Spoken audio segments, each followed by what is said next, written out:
Hi everybody, this is Bev, Clarkovision, and I just thought I would come on and do a very short update to see how long it takes me to get through what I want to show you here. There's 3 vinyl records and nothing else that I just want to talk about here. So it's what it is 2 new albums and 1 old from back in the day album. So I just thought I would show you them. So they just came in this week, and so we'll get started. So the first one is, now I pre-ordered this in July last year, and it was release date was originally October of last year. The CD came out obviously, and when I found out that the vinyl was put back, and everybody else was saying how they'd received their CD copies and it was good, etc., I thought, there's no way I can wait. So I ordered the CD myself, but still just kept on waiting for the record. And finally, and this seemed to be the last of the variants that was released for some reason, I don't know why. There was only 100 in this colour, but here it is. So I finally got my U.D.O Game Over. This is the UK exclusive, if you like, which is only available through Plastic Head Music. And already there's an error because the I don't know how well that focuses, but the sticker basically says clear vinyl there, where it's not clear vinyl, even though it does have the British catalogue number, which is GB on the end. That means Great Britain. So hey, just in case you didn't know that, GB Great Britain, right?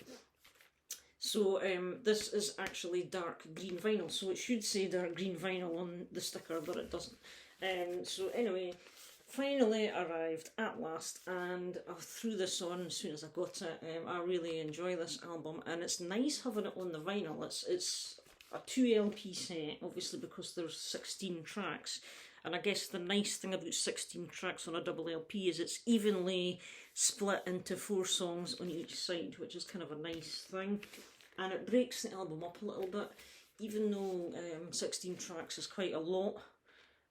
I have always argued that compared to Iron Maiden's album, this is still a super short album, and it's much easier to listen to for me, basically, but hey ho. But yeah, normally 16 tracks is a lot for one record, and because this splits it up, you can listen to, say, half of it in one go and take a break and listen to the other half later, kind of thing. You're not forced to just, well, you're never forced, but you know what I mean, the CD just runs the whole thing in a winner kind of thing. So yeah, gatefold sleeve, there's the band and the man himself. And as I say, this one did come with, like the CD booklet, it's red text on black, which isn't the best. However, you can make it out. It's fairly not too bad, but I kind of need my glasses on to read it all nowadays, just to make it easier. But yeah, so it's a 4-page booklet with lyrics, credits, etc, etc, which I think is a good thing, because it means even though it doesn't look like it, the text is a fraction bigger than what it might be if it was just a 2-sided thing. So that's your inner, and the record itself. So the dark green, like I say, this is the UK one, and there's only 100 of these. And I really wanted this one. I hummed and hawed about changing to a different colour and cancelling this order, because I was fed up with the delays. It kept getting put back and back and back, and I even emailed them and says, what's going on here? And they just say, so it's due for whatever, we'll send it out as soon as we get it. And I was on the verge of emailing AFM to say, look, what's going on here? However, it came and I didn't have to do that, so yes, there it is, and both the records are the same, and you can see it's a very dark, deep dark green, lovely stuff, and it's actually really no problems with this record, thank God, touch wood, no warps. I was delighted about that. And the second one is a new release, which I hadn't actually pre-ordered this one, because I initially wasn't sure if I was going to go ahead, if I actually wanted it or not. And I thought, well, I'll give it a listen at some stage. And I just happened to listen to a couple of tracks on YouTube, because it had dropped I think it's only dropped about 2 weeks ago, the release. And when I heard the tracks, I thought, this is really good sounding, I have to get this. So I went and ordered it for Frontier's website. And it arrived last week, and it is the new album from Swedish band Treat. Now, Treat were around in the 80s. Their debut, I think, came out something like 1985, and I have all their albums from the 80s up to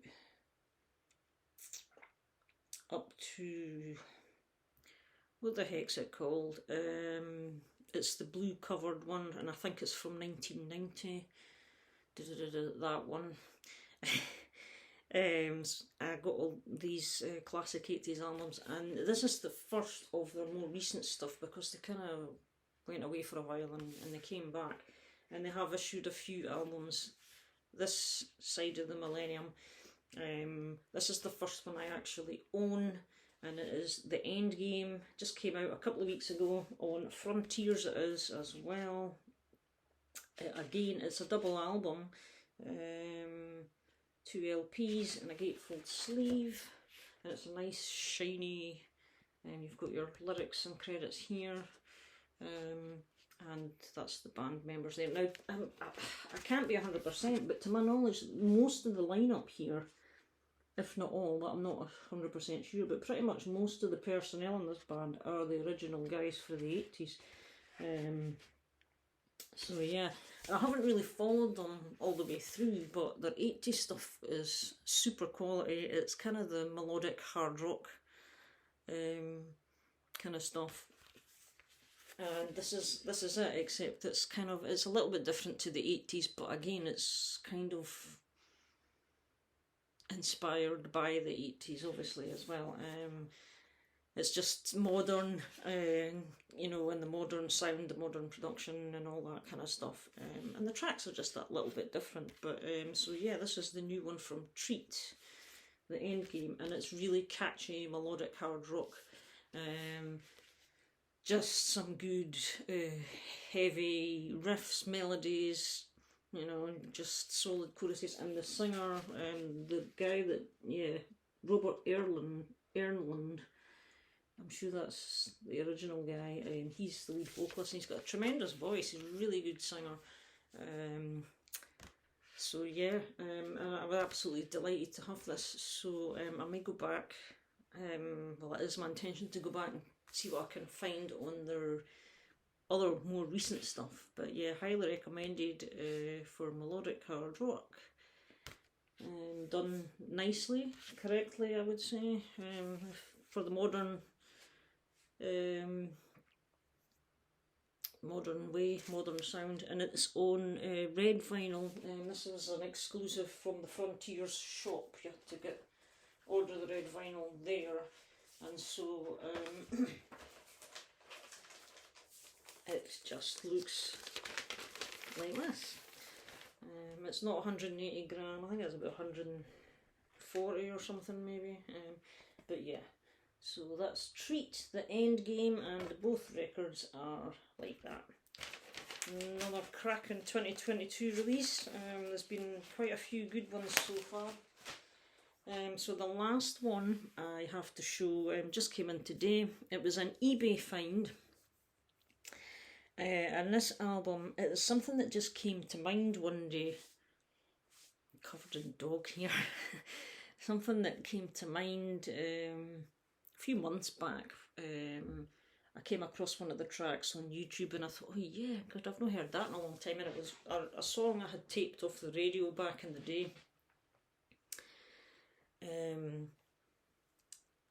And I thought, oh God, I remember this band. They were kind of talked about on, I mean, it was through the local radio's heavy metal programme that you used to get back in the day that I heard of them. And I think it was one of these bands from the times, too late kind of thing to go anywhere. And I think they're a one and done. I think they only ever got the opportunity to release the one album. They're from the UK, and it came out in 1990, and they're called Excalibur. Now there's another band, in fact there might be another couple of bands out in the world called Excalibur, but this particular Excalibur, as I say, they're from the UK. This is their one and only album that I'm aware of. When I go and add it on Discogs, I'll find out for sure. And so the album is called One Strange Night. And it's on the Active Records label, which is a British label, and it says on the back here, Active Records are marketed by Music for Nations, and you've got a London address down here. So obviously I guess they had some connections with Music for Nations back in the day. And yeah, so they came out in 1990, so this was the time of the very late 80s going into the early 90s, in that period where you could say what you guys might refer to as the hair era or the glam era. I'll refer it to the melodic hard rock, if you don't mind, era, where it was kind of diluted by this point. It was, well, I don't know if diluted or saturated, perhaps, maybe saturated's a better word, to the point. And it was one of the bands that came out at this time, and I heard there's two tracks that I recall very well, and they must have been played on, as I say, Edinburgh Rock was the programme's name. And it was tracks both from side one. I remember the track called Waiting and Lights Go Down. I can't read back to front very well. These two stuck in the mind, and I must have had them on the tape. So I thought, oh, it's going to be fun. So I did a search, and there was a copy came up on eBay for £10, put in a bid, and nobody else bid, so I won it, and it's in nice condition. So I just spun it this afternoon. And it comes with the inner sleeve as well, with the lyrics, pictures, credits, and you've got a sort of band collage here.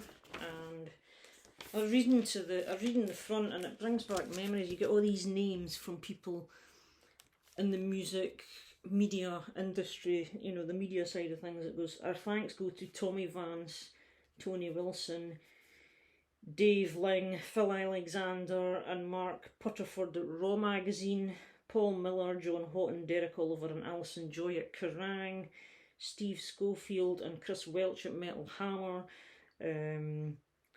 Dave Shack and Bernard Doe at Metal Forces, Jason Olcott at Blitzkrieg USA, Rudiger Schmidt at Metal Warriors Germany.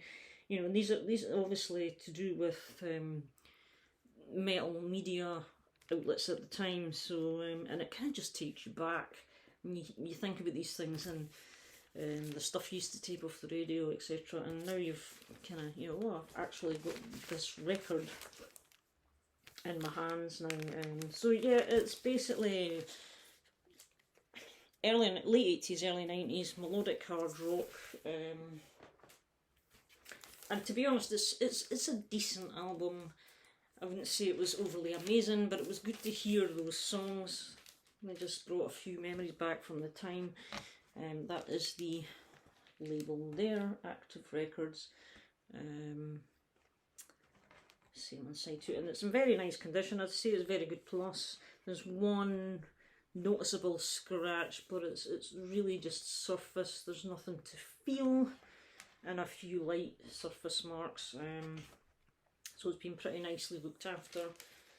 So yeah, that is that. One kind of a, I guess you could say, fairly unknown band. As I say, they came out in 1990, and well, the bands that came out then, they were starting about then, of that ilk, that type of style.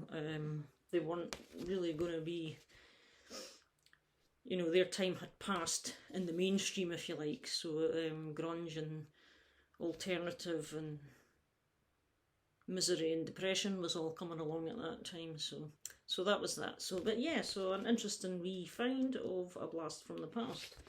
And that is my 3 records, guys. So thanks for watching, and hope you're all having a good weekend, and I'll see you all in another video.